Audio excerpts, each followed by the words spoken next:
Now I can hear. Okay, okay, okay. We had okay. So I'm approving the report according to it. Now we can all hear each other. Yes. Okay, good, good. Okay, so let's pick it up where we left off. You were in the process of describing how the system in the US is very effective at the high school and collegiate level, but how things get difficult for Yeah. runners once they become pros and they have to rely on a shoe company to finance uh, Yeah. their life, basically. Yeah. And that's why I think we lose a lot of potentially good runners because for those athletes graduating from university, if they don't have a way to financially support themselves, if they don't get that shoe sponsor, because we have so many opportunities in the US for what to do with your life, they oftentimes go and do something else Yeah. instead of pursuing your dream of becoming an Olympic, distance runner. Mhm. Within the last few years, I was coaching somebody. She wasn't at the Olympic level, but she could have qualified for the Olympic trials in the marathon, but I coached her while she was in medical school. And I had also coached her much earlier when she was in high school, and then she went off to college, and then I reconnected with her again, and she ran in her second marathon. She ran at 2:53, and the Olympic trials qualifying time at the time was 2:45 for women. Now it's a 2:37. But at the time I was coaching her, the Olympic trials qualifying time was 2:45. And there was still nearly 2 years to go until the qualifying window closed. And she ran at 2:53 in her second marathon. She could have easily, maybe not easily, but she could have gotten from the 2:53 down to a 2:45. I'm 100% sure she could have done it, but she was busy in medical school. And then she graduated medical school and went on to do her residency, and she got busy, and now she's a doctor. And so she went that path, and that happens to a lot of athletes in the US that, they're good, but they're not so good that they can easily attract a shoe company to sponsor them. And so they either have to decide, well, do I continue to pursue this dream and try to make it financially somehow, or do I go and pursue a career doing something else? And so, Yeah. like I said, the US tends to rely on just the sheer size of the population. When we have this many people and we put such an emphasis on sports, that the cream, we'll have rich cream that rises to the top. But we could be so much better if we had a way to financially support those athletes coming out of university to develop them into world-class athletes. Mhm. We do something different, like in baseball. Baseball is a big sport in the US. We have a separate feeder system after college. We have the major leagues, which everybody knows about, Major League Baseball, but then we have other levels. We have, triple, they call it triple A, double A, and single A baseball. And so if you're a good college athlete and you want to play baseball, you may get drafted into single A ball, and then you work your way up into double A, and they get a salary. It's not a Yeah. salary like Major League Baseball. They don't get paid millions of dollars a year, but they Mhm. get a salary that they can still live on, and Yeah. they're still a professional athlete. So we have three other levels before somebody gets to the major leagues. And we don't have that for most other sport. We don't have that for track and field. And so we have a problem in the US. And so, again, not to be critical of our own system, but we need a better way. And we need to stop just relying on the size of our population to see us through, to Yeah. see us be successful. And we do that in many ways. We do that in business. We do that in many endeavors. We just rely on the size of our population and the opportunities we have in our democratic society. You know, America is the land of opportunity, and so we have all this opportunity and a large population, and that's what makes us successful in many endeavors. And it's unfortunate we're very poor at talent identification here, and then doing something with that talent. We just allow the talent to see its own way through to be successful because we have opportunities that other countries don't have. But it's unfortunate because I think we could be better in many areas, not just in track and field and distance running. We could be better in many areas if we had a society that really supports talent. But Mhm. a lot of our success is accidental in the US. I'm a bit surprised to hear you say this, but anyway, well, my question was more about the high school and college system, which you said that works pretty well, and it might have been an answer to our goals here, because here most athletes get frustrated and quit while they're college aged, as you would say in the States, because they cannot really have someone to support them like a college or university does in the US in the Yeah, years after high school. So right. this So becomes that's hard for yeah, them. that's the something that the US does very well. That Mm. every high school and college in the US has a cross country and track team. And so athletes have plenty of opportunity. We have thousands of schools in the US. So we Hmm. have plenty of opportunity for high school athletes and college athletes to compete. It I just know. falls apart after college. But the one thing the US does very well is our high school, even our middle school, every middle school in the country has a track team. I So know. from the time people are kids, they have plenty of opportunity to get involved in sports. I know. I can attest to this. I have found fantastic tracks in some of the smallest towns you can imagine while traveling in the US. And I was able to do my training there. And people Yeah, were very accommodating. They haven't bothered, you know. I mean, unless they had a track meet or something, they were sure, go ahead. You want to right, do your intervals? Be my guest. And I have really appreciated this. And the quality of the track was also great in towns that you wouldn't imagine, towns of that size over here. right. They Yeah, don't have a track at all, let alone a track yeah, that is so right. well kept.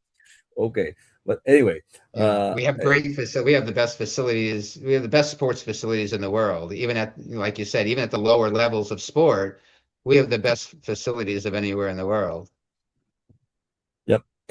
Okay, so as we have this session that will run out, we should go to some other questions that we have here on our list, which is this is a question I had, and it was based on something that Ioannis Vafiadis, who I understand has translated one of your books into Greek, had posted on our group, and this is how this whole thing about having on a live session started.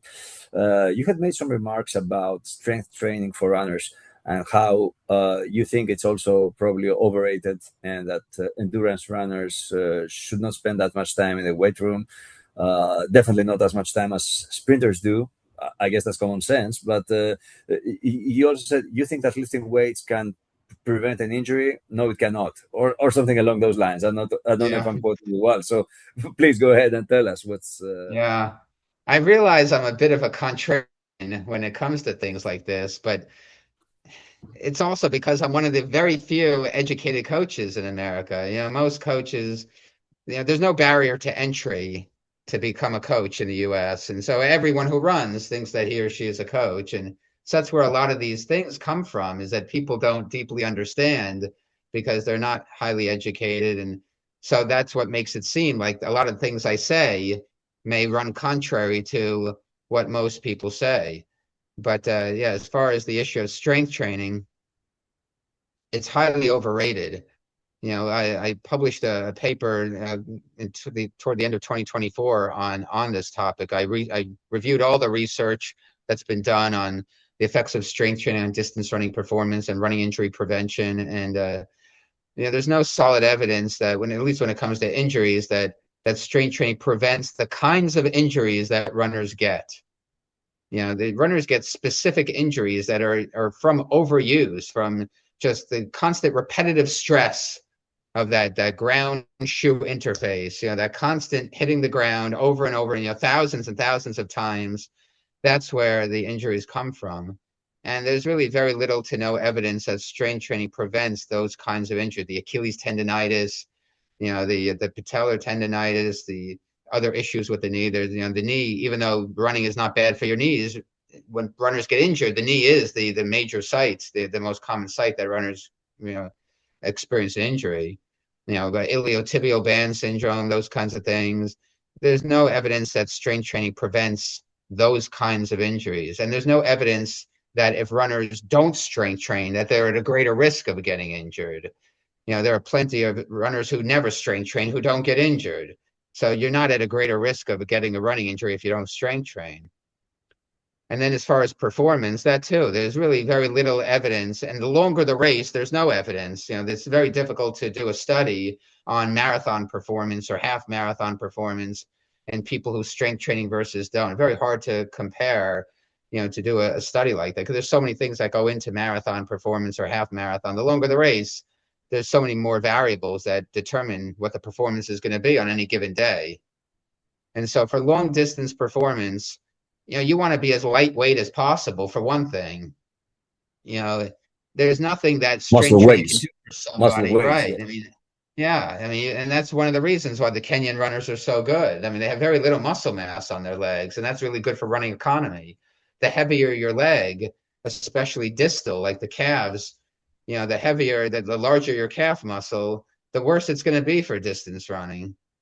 For sprinting, it's quite opposite. Sprinting is all about force production against the ground. You want to be able to produce a heck of a lot of force in a very short amount of time. But for distance running, it's all about optimizing oxygen use. It's all about economy. And so you want to be very lightweight, and strength training, if it's not done properly, it could add muscle mass. And even if it doesn't add muscle mass, it could increase the size of fast twitch muscle fibers that take up, inside a given muscle, you have slow twitch fibers, you got fast twitch fibers, and they all take up a certain amount of area in the muscle. And if you do a lot of strength training, you can hypertrophy the fast twitch fibers so they start to take up more of that space in the muscle. But that also hurts endurance performance, even if the whole muscle hasn't gotten bigger, just by hypertrophying the fast twitch fibers, so that they start to encroach upon the slow twitch fiber area of the muscle. That's going to hurt endurance performance, because you want slow twitch fibers to take up as much of that area inside the muscle, because that has the better blood flow. That has more capillaries per area of muscle. The fast twitch fibers don't have as many capillaries per area of muscle. So it ends up hurting endurance performance. But the shorter the race, the more important strength training becomes, the more important fast twitch fiber hypertrophy becomes. So like for the middle distances, for 800 meters, for 1500 meters, strength training can be important because you need a lot of power, you need strength. But for long distance running performance, it's not about that. It's about oxygen consumption. And so you need a lot of slow twitch fibers, which are better oxygen consumers, to take up most of the area inside the muscle fibers. You have sort of started answering what was going to be my next question, which is what is the role and the importance of speed training for endurance runners? I mean, to what extent, if I want to become a better marathoner, to what extent should I worry about my mile time? Well, yeah, speed is very important. That's why that book really is for a very specific market. It's for adult runners who go right to the half marathon or marathon when they become runners. It's not for the elite run, because the elite runners already have a very good background of speed. You look at the best marathon runners in the world, they're very, very fast at shorter distances. And they started their career at shorter, they grew up in high school and university running shorter races. And then they, as adults, then they go and move up to the marathon.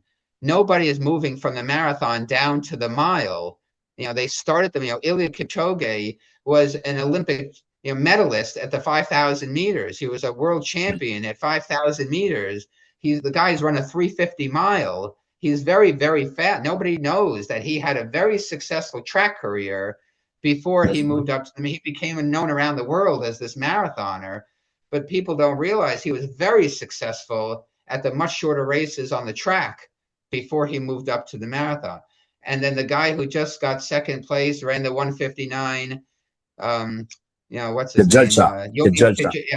Yomif Kejelcha from Ethiopia. He broke the world record in the mile indoors in, I think, 2019. Someone was around like right before the pandemic started. And so he's run a 347 mile. He was a world record holder at the mile before he moved up to the marathon. These guys are, and the women too. We mentioned Helen Obiri earlier. She was a 2-flat 800-meter runner. She was very fast at the middle distance, and all of them are the same. They were all very fast at much shorter races before they moved up to the marathon. But the public of marathon runners, everybody thinks that the marathon is like the Holy Grail. So everyone runs a marathon. They become a runner as a 30-year-old or a 40-year-old, and they go right to the marathon without ever developing their basic speed. And that's why I wrote that book, The Endurance of Speed, because ultimately, if you just start with the mileage and work on marathon specific training, which is what most of the population does when they become a runner, they will never become as good of a marathoner or a half marathon runner as they could otherwise become if they first started working on their basic speed and spend time racing the mile, racing the 5K, and then work on the endurance of speed and work on their marathon performance.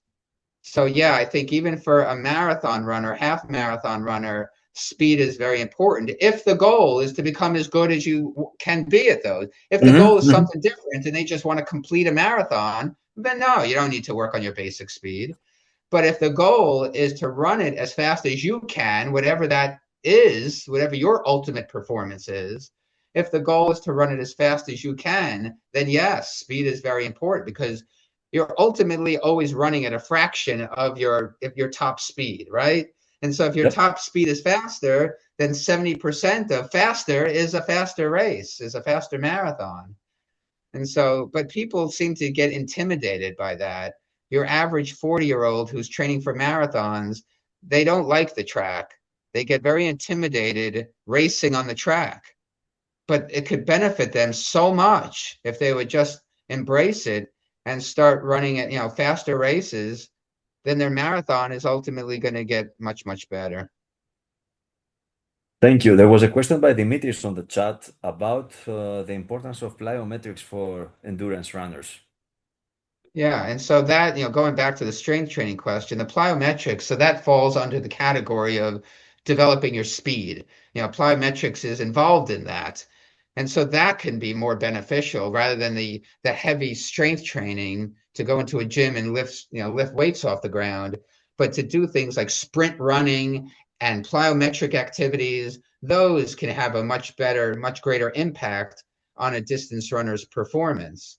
And that's why hills are so effective. Hills are basically a plyometric activity. To do bounding drills up a hill or to sprint up a hill, that is probably the best sprint kind of training for a long distance runner, is to find a short hill that's maybe 100 to 200 meters long and then sprint up the hill and then jog slowly back down or walk back down and then sprint up that's a very tough workout. Your calves are going to be sore the next day. Your gluteus muscles are going to be sore the next day, but it's a very effective workout. It's great for the Achilles tendon.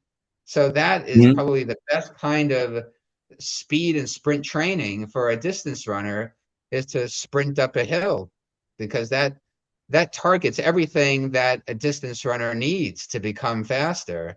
It's great work for the Achilles tendon, but do it a little bit at a time because it's also stressful. It's stressful for the calves. It's stressful for the Achilles tendon. So, I wouldn't recommend doing, 3 workouts a week if you've never done it before. Try with just 1 workout a week and slowly integrate it into your aerobic training. Thank you. Other questions we had here on the list is about what you think of a fasted long run.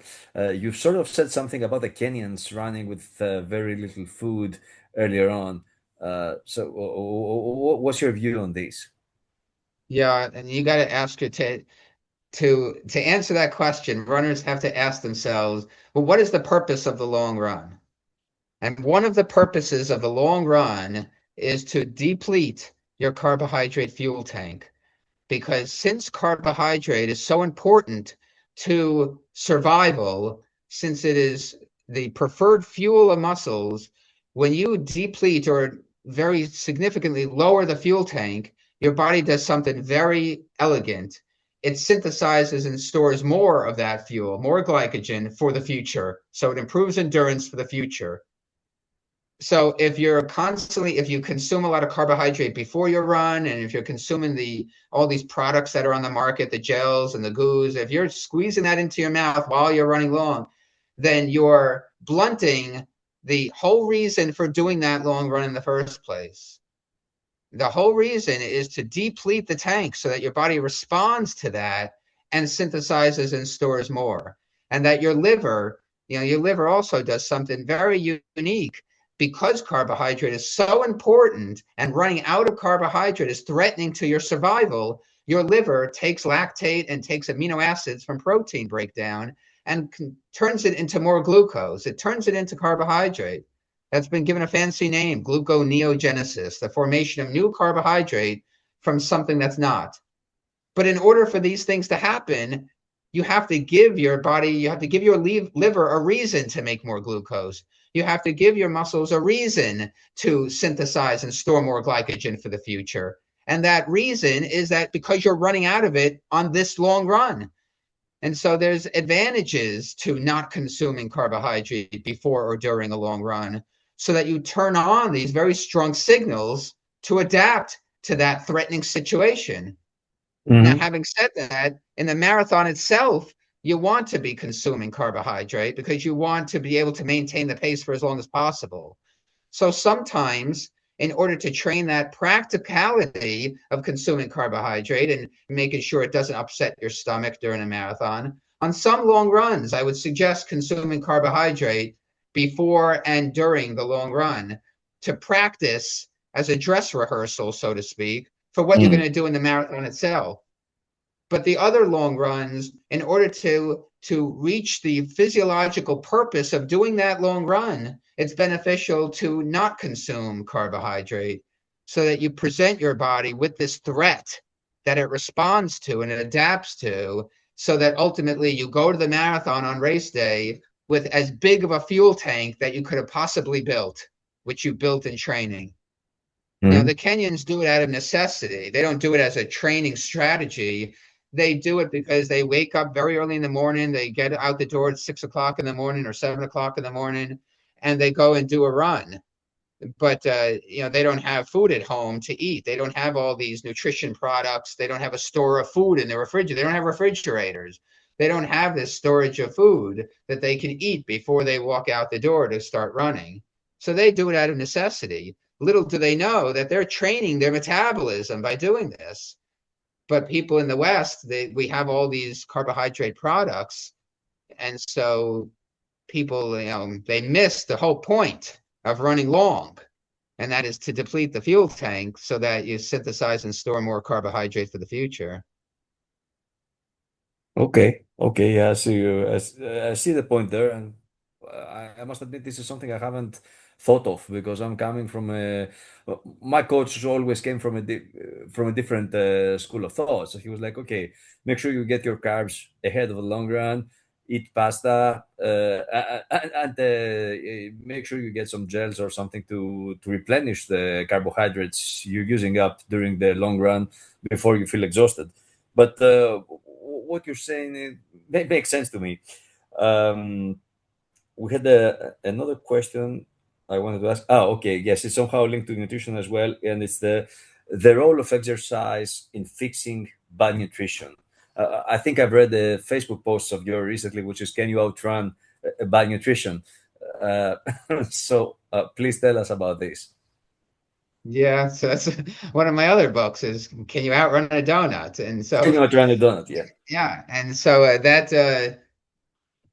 people always fall on the side of nutrition. They think that nutrition is everything, that nutrition can do no wrong, that if you consume a healthy diet, that you are protected from everything. You're protected from all these diseases, and it'll improve your performance. But the one thing that nutrition cannot do, no matter how good of a diet you have, that exercise can do, is improve your fitness. You can eat the healthiest diet in the world. It's not going to make you fitter. It does not increase your VO2 max. It does not increase the speed at which you're running when you reach your lactate threshold. Only training can do that. And there's plenty of research that has compared the effects of exercise nutrition and what happens when people eat poorly and they exercise compared to when people eat poorly and they don't exercise. And there's so much research on this, and that's what all that research is in the book that I wrote, because that was my goal for the book, is to summarize all the research on this topic. And the short answer is that yes, of course you can outrun a bad diet, because the effects of exercise are much more potent than the effects of nutrition. And so there's a lot of research to show that when people eat poorly, that exercise can mitigate, if not erase, the effects of the bad diet, especially on things like blood vessel health. We mentioned about blood flow earlier. Bad nutrition can negatively affect blood vessel health. It can increase cholesterol. It can damage the endothelial cells that line the interior of blood vessels. But exercise can undo that damage. When you eat a high sugar diet and the sugar is sitting in the blood, that sugar damages the blood vessels. But you can decide whether or not the sugar sits in the blood or not. If you go run, the sugar's not going to sit in the blood because it's being used by the muscles. So exercise can undo a lot of the things that a bad diet can do. And in the case of performance, well, then it's very clear. If you don't train, you're not going to become faster. You're not going to become fitter. Nutrition alone cannot do that. So the other way to look at that question, can you outrun a bad diet? Can a diet save you from a couch potato lifestyle? And the answer is no. If you sit on the couch, if you take two people and one eats perfectly clean but doesn't exercise, and the other person eats poorly but exercises a lot, well, who's going to be healthier? Who's going to be fitter? Whose performance is going to be better? Obviously, the person who exercises a lot, even if their diet is not so great. If the diet is great and they don't exercise, you're still sedentary. Your performance is not going to improve, and you're still going to be unhealthy, because exercise, your fitness matters more. There's plenty of research to show that it's better to be fat and fit than to be thin and unfit. And so exercise is so much more important. What you put in your mouth is not nearly as important as what you put into your training. Now, the best case scenario is a good diet and a lot of exercise. That's the best. But if you had to fall on one side or the other, a lot of exercise is much more important than a good diet. Yeah, it makes sense to me. And also, while we're on the subject, you have written about how chocolate milk is a very good recovery drink. I'd like to hear more on that. Personally, I love chocolate milk, so I was happy to read Most this. people do, yeah. Yeah, so that goes back to my research. So when I was pursuing my PhD, that was one of the research projects I worked on. So I was the lead scientist on that project. So me and my team, this was carried out at Indiana University in the US. Me and my team, we were the first ones to publish research on chocolate milk as an effective post-workout recovery drink. Now, since that came out in 2006, I think that was published. So it's been 20 years now. It's been a while. There are a lot of other studies that have followed our study. We were the first ones to publish research on that. And so now it's become a very popular drink. And so again, there's no magic to it. It's just that it's high in carbohydrate, high in protein. And those are the two ingredients you need to recover as fast as possible from a hard workout or from a race. You need high carbohydrate to replenish the muscle store of carbohydrate. And you need protein to do a couple of things. One, to fix the damaged tissue. When you do a hard workout, then you damage muscle tissue, and that's part of the adaptation process. You damage the tissue, and then it grows back stronger and more resilient and more enduring. And then you also need it for adaptation, because most of the things that we do during adaptation is protein synthesis to make more mitochondria. We mentioned the blood vessels earlier. To grow more blood vessels around your muscle fibers, that's protein synthesis. To make more mitochondria so we have greater capacity for aerobic work, that's protein synthesis. All of the adaptations are protein synthesis. So you need to eat protein to get the amino acids to make more protein. All the enzymes that are involved in metabolism, all those enzymes are proteins. You need to build more enzymes. That's all protein synthesis. So the two nutrients you need to recover as quickly as possible is carbohydrates and protein. Chocolate milk happens to be a great drink. It has carbohydrate, it has protein. So again, there's no secret to it. You can make your own drink. It's just that chocolate milk happens to have a lot of carbohydrate and protein in it.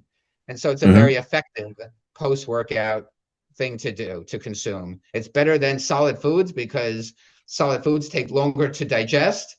So if you want a quick way to get protein and carbohydrate inside you, you take it in the form of a fluid. And so you can make your own smoothie. You can add, you can add chocolate protein powder to a smoothie.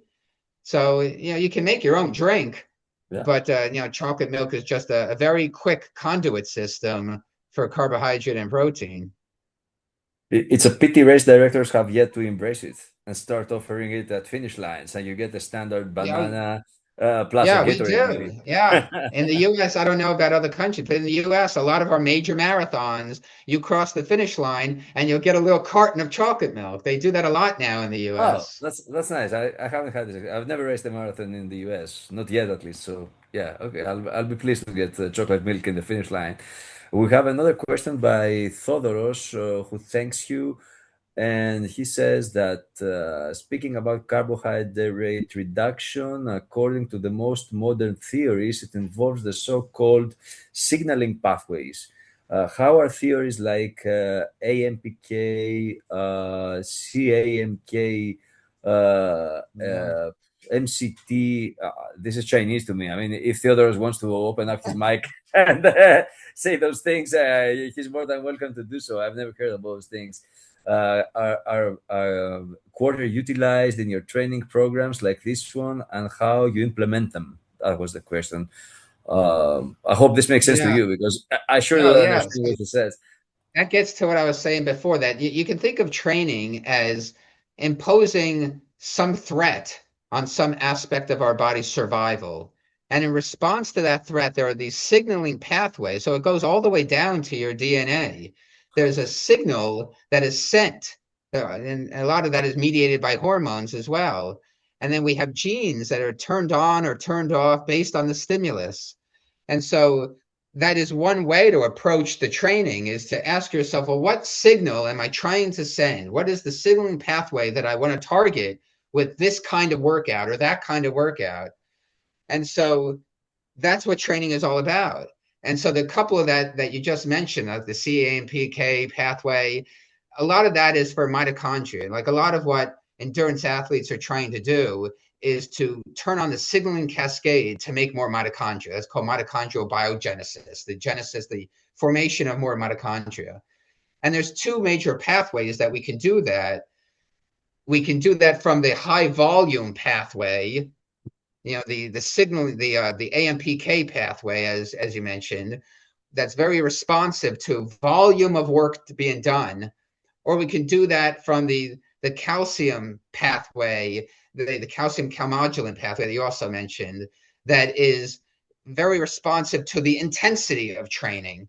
And that's why we can hit this. So the major master switch that comes from these two different pathways, this major master switch to make more mitochondria, is called PGC1 alpha. That's a very technical term. It's got a very long name to it, and that's why scientists have used the abbreviation of PGC1 alpha. But that PGC1 alpha is the master switch to make more mitochondria.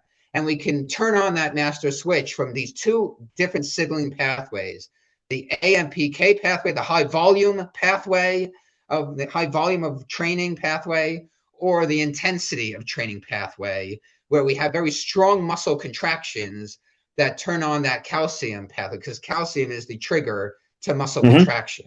A lot of calcium to start the mechanism of the proteins that are involved in muscle contraction, the myosin actin interaction, and very strong contractions. And so that comes from intensity. And so it's interesting that we can come at this from two different pathways, the high volume AMPK pathway or the high intensity calcium calmodulin pathway. But the point is that both of those pathways ultimately turn on PGC1 alpha, which is the signal for mitochondrial biogenesis. And through protein synthesis, we make more mitochondria. Then we have a greater capacity for aerobic work, because that's where aerobic metabolism takes place, is inside the mitochondria. So that's what training is all about, is how do we then develop workouts and develop a training plan that ultimately turn on these signaling pathways to get us the adaptation that we're after. Okay, thank you. Thodor, I hope this answer is clear for you. Uh, uh, Thanasis is saying to everyone that we have very little time left. Okay, so I had a last question for the end. You mentioned before how the marathon was and the runner-up runner at the London Marathon recently. So we had both Korir and Kejelcha going sub 2 hours. Uh, what's your explanation for this, for getting not one but two top performances at one race, and what do you think lies Yeah. ahead for the sport at this level? Well, I think what lies ahead is the technology. I mean, people like to think that performance is unlimited, but it's not. I mean, we're all animals, right? I mean, all animals have a limit to how fast they can run. Other animals don't have access to the technology, and so that's why a lion, it's only the lion's body, right? It's up to the lion. The lion can't, come up with a training plan. The lion can't put, Nike Vaporfly shoes on their feet. So humans, the only way humans are going to get faster at this point is through technological advances. And that's what we're seeing. We're seeing technology with the nutrition, like what can you do to fuel the car, to fuel the engine in the marathon itself? And what can you do with the shoes to propel somebody forward more with each step? So I think humans are very close to what we as animals can do. And now it's all going to become about the technological advances, with the training and with the race itself to improve performance. And then it just comes down to also, with that race, it's putting all the best runners together with the technology on a flat course with great weather.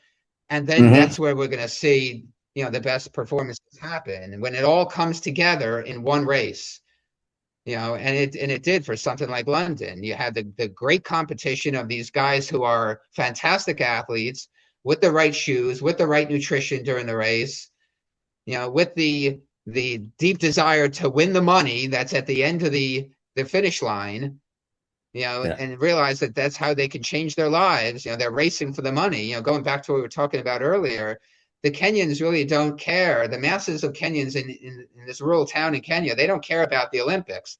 They care about going to these major marathons and winning the money because that's what changes their lives. And so Mm-hmm. they have a deep desire to win the money. And so when you put all these factors together, like I said, the great competition, the flat course, the great weather, the technology in the shoes, the understanding how to fuel the engine through nutrition in the race, and then the money, you put it all together in one race, and that's where we're going to see the next world record. But humans are pretty close, if not already at their limit of what they can do as animals. Now it's further improvements are going to come through the Yeah. technological advances.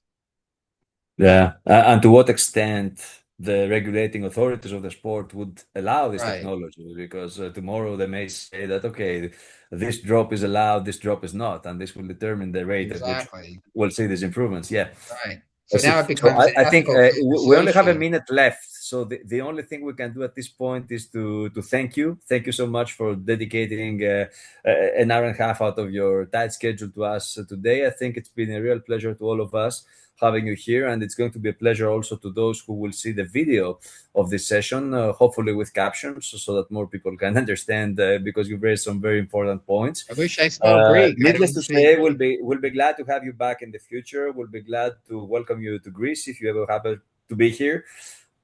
I would love to. Okay. It's one of the places I want to go. I mean, yeah, it's historically tied to the sport, right? Yeah. So that alone makes it interesting for you.